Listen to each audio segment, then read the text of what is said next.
En 2026, le monde doit faire face au grand séisme des dictatures et le complot de 5 dictatures, Chine, Russie, Iran, Corée du Nord et Venezuela, contre la paix dans le monde. Le silence qui précède la tempête est souvent plus inquiétant que le tonnerre lui-même. Pour 2026, ce n'est plus seulement une métaphore de Caracas à Pyongyang en passant par Moscou, Pékin et Téhéran. Une alliance inédite que certains diplomates appellent désormais l'axe de la rupture semble avoir coordonné ses horloges pour défier l'ordre mondial. Alors que l'invasion de l'Ukraine par la Russie en 2022 n'était perçue par beaucoup que comme un conflit régional, l'histoire nous montre quel était en réalité le test de résistance d'une stratégie globale. Aujourd'hui, la question ne se pose plus de savoir si le chaos va frapper en 2026, mais s'il est déjà irréversible.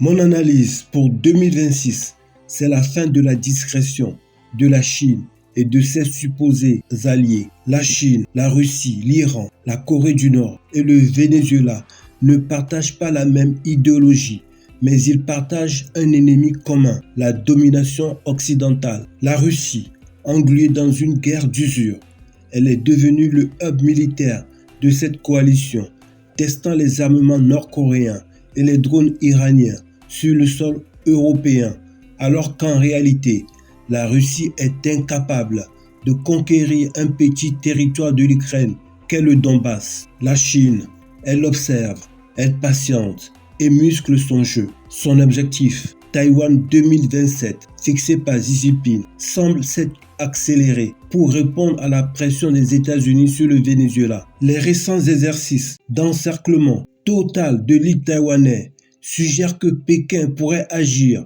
avant que l'Occident ne parvienne à reconstituer ses stocks de munitions épuisés par la guerre d'Israël contre Gaza, puis contre l'Iran et aussi le front ukrainien. L'Iran et la Corée du Nord, les deux parias, sont devenus les arsenaux de la discorde. Pyongyang échange désormais ses soldats et ses obus contre des technologies nucléaires russes et la finance, tandis que Téhéran utilise ses proxys et fournit des drones à Moscou et à Caracas. Est-ce de la colonisation, ce que fait Trump contre Maduro? Le scénario s'est aggravé avec le retour des tensions explosives entre Washington et Caracas. Le Venezuela de Maduro, soutenu diplomatiquement par Pékin et militairement par Moscou et l'Iran, joue la carte de la provocation territoriale et sous un enjeu de guerre du pétrole. Nous entrons dans une fenêtre de vulnérabilité. Le danger n'est plus une invasion isolée, mais une réaction en chaîne. Si la Chine perçoit que les États-Unis sont trop occupés à gérer une crise énergétique liée au Venezuela ou un embrasement au Moyen-Orient, la tentation de s'emparer de Taïwan deviendra effective, et cela sans un conflit majeur. Les raisons ne sont pas évidentes, mais Moscou tiendrait Donald Trump et la Chine en profite pour montrer sa vraie face.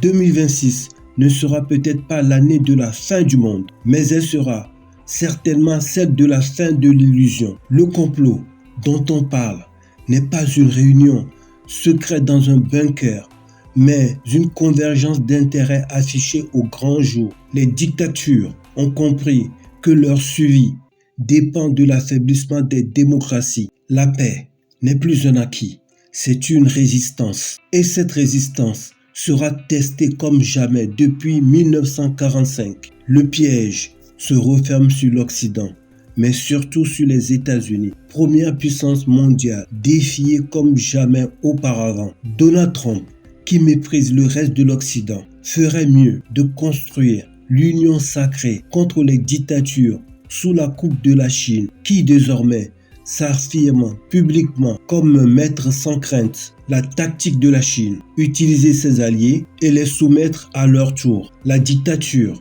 va-t-elle l'emporter? En tout cas, 2026 sera l'année de bascule de l'ordre mondial établi depuis la fin de la Deuxième Guerre mondiale. Likez, partagez et abonnez-vous. Merci et à bientôt.